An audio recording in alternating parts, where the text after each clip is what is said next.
Al principio, sobre todo los primeros discos, pues empezó pues, como un proyecto más, en el sentido de que había simplemente unas canciones con algo muy básico, una voz, unas guitarras, y a partir de ahí había que construir un disco, y entonces yo lo podía arreglar un poco a mi modo, porque todavía no había una base de gente suficiente con conocimientos musicales como para llevar a cabo ese trabajo a la par que yo.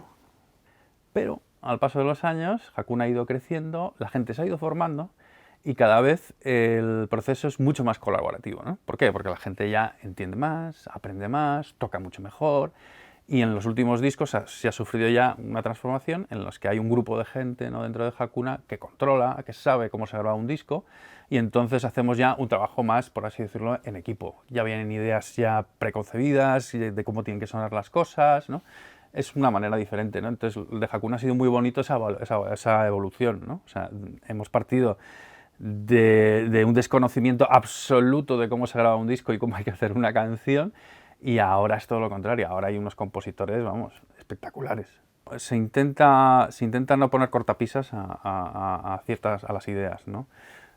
Porque hay canciones en el que pues, tienes una canción que habla del sufrimiento de la gente, ¿no? Y tienes otra canción pues, que habla de la alegría de sentirse querido. Entonces, claro, son tan radicalmente diferentes que cómo unes todo eso, ¿no?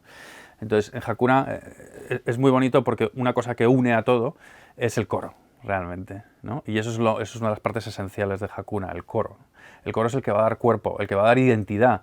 ¿Por qué? Porque en realidad es lo que es. Hakuna es un grupo de gente que está cantando, ¿no? Y cree en lo que canta. Entonces, eso procuramos que se mantenga en todas las canciones, siempre, siempre. En Hakuna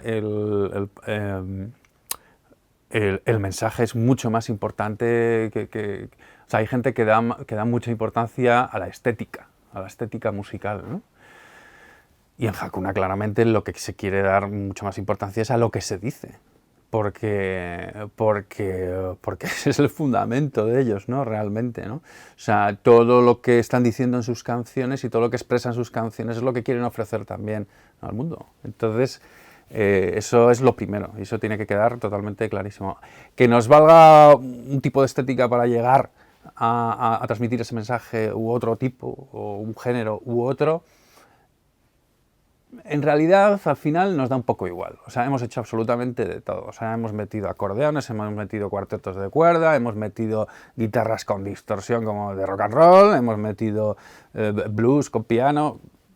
O sea, que todo vale con tal de que el mensaje llegue como tiene que llegar y con la identidad, y que vaya acorde con la identidad de Hakuna musical, que es el coro, ¿no? Realmente, ¿no?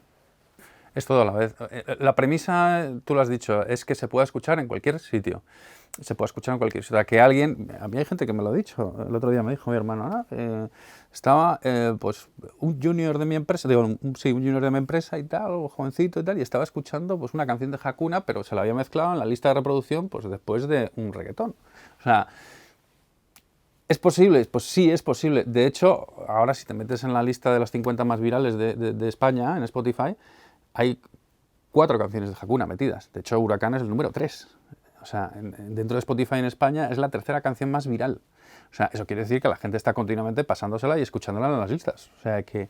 Y eso es algo maravilloso, ¿no? O sea, que se haya conseguido, que hayamos conseguido entre todos que la música de Hakuna lo pueda escuchar gente de muchas edades, porque realmente es así. Si vas al concierto, hombre, predominantemente hay gente joven, pero hay gente mayor también, y yo conozco a mucha gente mayor que les encanta y se lo ponen y vamos, y lo disfrutan muchísimo, ¿no? Y luego es una canción que puedes poner en el coche y que puedes disfrutar en el coche. En Hakuna se dice, ¿no? Uno vive lo que canta y canta lo que vive. Entonces todo lo que se vive en Hakuna se canta y todo lo que se canta en Hakuna se va a vivir. Entonces puede ser, pues eso es lo que has dicho, puede ser una adoración o puede ser simplemente, pues yo qué sé, un gesto de cariño o de solidaridad o una sensación de estar abrumado y no poder con tu alma, o yo qué sé. Todo eso se transforma en canción y se procura que en Hakuna, pues eso, se cante como se esté viviendo ahí. Desde el principio, desde que la compuso Lola Tuduri, que es la niña la que la ha compuesto, desde el principio ya yo creo que la hizo para dos voces y coro. y en las adoraciones ya la cantaban así. O sea que recibió, o sea, de hecho ese tema dio muchísimas vueltas y nos costó muchísimo producirla en el estudio, muchísimo. Porque en realidad es una canción que es como, me recuerda como a las canciones de Sabina, que coge una idea y la repita, y la repite, y la repite, y la repite, y la repite, pues cogiendo pues esos similitudes o situaciones. O sea, aquí lo que está diciendo, está continuamente repitiendo gente pues que necesita ayuda, que lo pasa mal, que necesita la ayuda de Dios, ¿no? Que tenga piedad Dios de él. Entonces, claro, es una y otra y se te ocurrirían miles. Esa canción podría ser infinita, ¿no? Entonces, claro, teníamos mucho miedo a que quedara repetitiva, ¿no? Entonces, ¿en qué consistió el trabajo en el estudio, sobre todo? Más que el que fueran dos voces, sino el que cada estrofa tuviera su carácter. En la estrofa en la que habla de alguien que es totalmente, pues que está debilitado, pues que se note en la música. En la gente en que tiene una vida dura, que la música sea dura. Y que cuando la gente clame al cielo, Kyrie eleison, tenga mucha energía, ¿no? Porque a veces la gente, pues es la mejor manera a veces de protestar a Dios, ¿no? Yo creo que no. O sea, bueno, entiendo lo que dicen, ¿no? Hay distintas formas de vivir la fe y eso también. O sea, que eso... Hay gente pues, que le ayude mucho más tener algo que sea mucho menos musical y con mucho más silencio, ¿no? Pero es una herramienta buenísima para mucha gente y hay gente que le ayuda muchísimo a vivir la fe. Y no estoy de acuerdo con el tema del sentimiento, nada. Más que nada porque lo vives por dentro. De hecho, hay muchas canciones, en más de una, hablan sobre eso. Y hablan muchas veces de cómo hay que seguir teniendo fe sin sentimiento. Porque a mí eso me encantó, ¿no? O sea, bueno, es algo que don José Pedro yo creo que habla mucho, ¿no? Pero el amar sin sentir, ¿no? El querer sin sentir, o sea, fíjate qué contradicción cuando les dicen a Hakuna que son demasiado sentimentales o que tal, o un poco pastelosos, tal. Pero es que dentro de esas canciones incluso quieren dar mensajes, ¿no? De cómo se puede también, ¿no? Vivir el amor sin sentirlo, incluso, ¿no? Que es algo radical, ¿no? Esa frase es escandalosa, ¿no? Totalmente. Pero es cierta totalmente, es totalmente cierta. O sea, es así. Hay veces eso, que hay un trabajo previo, depende de la canción, ¿no? Pero a lo mejor, pues, de repente, pues, una oración, ¿no? Una oración concreta, pues que en algún momento, pongo un ejemplo, que puede ser de muchas maneras, pues de repente ve que don José Pedro, pues que es una oración que sirve muchísimo para ciertas personas, y coge y le dice, oye, por favor, ponle música a esto, o...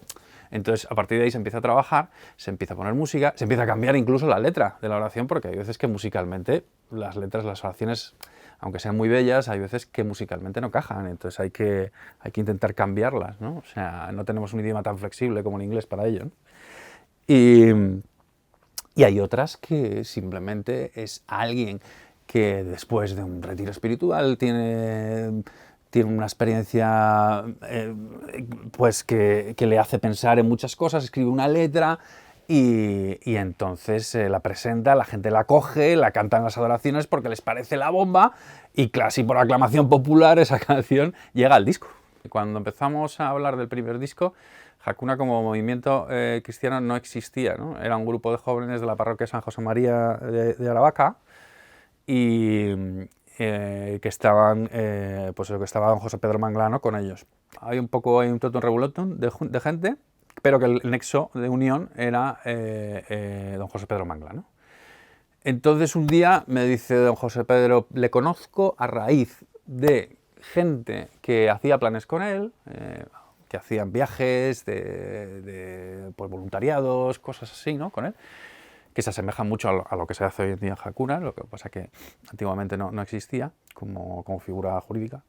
Y entonces yo estuve en aquella época grabando unos discos a un grupo que se llamaba Capitán Mandarina, que era un grupo de rock, que era un grupo súper salado, era genial, lo pasábamos muy bien, grabamos 2 discos. Y entonces 2 integrantes, bueno, 2 o 3 integrantes de Capitán Mandarina empezaron a frecuentar esos planes con don José Pedro Manglano.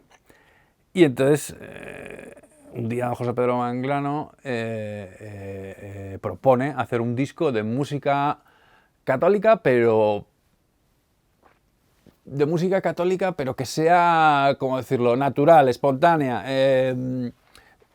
intentando, ¿no?, que refleje la vida real, un poquito de esos jóvenes con los que continuamente pues hacía planes, ¿no? Y entonces ahí partió todo. Pues hicimos el disco, hice el disco también pues con los medios que había, o sea, la gente todavía no tenía mucha experiencia y entonces lo único que sabía hacer el disco era yo, con lo cual me pasaron las canciones y las arreglé de arriba a abajo, aquí en el estudio y tal, y el primer disco pues salió así, ¿no? O sea que luego ya poco a poco, conforme el movimiento ha ido creciendo y la experiencia ha ido ganando, pues se han involucrado mucho más en la producción musical en general, toda la gente que forma parte del núcleo duro de Hakuna Group Music, ¿no? Para nada, para nada. No, no.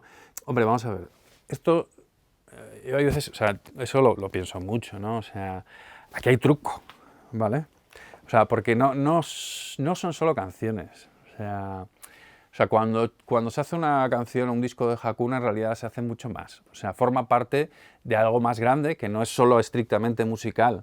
Son oraciones, son pensamientos, son guías, entonces que luego al final forma parte, ¿no?, de un todo un poquito más grande, que es lo que sería realmente el movimiento de Hakuna, ¿no?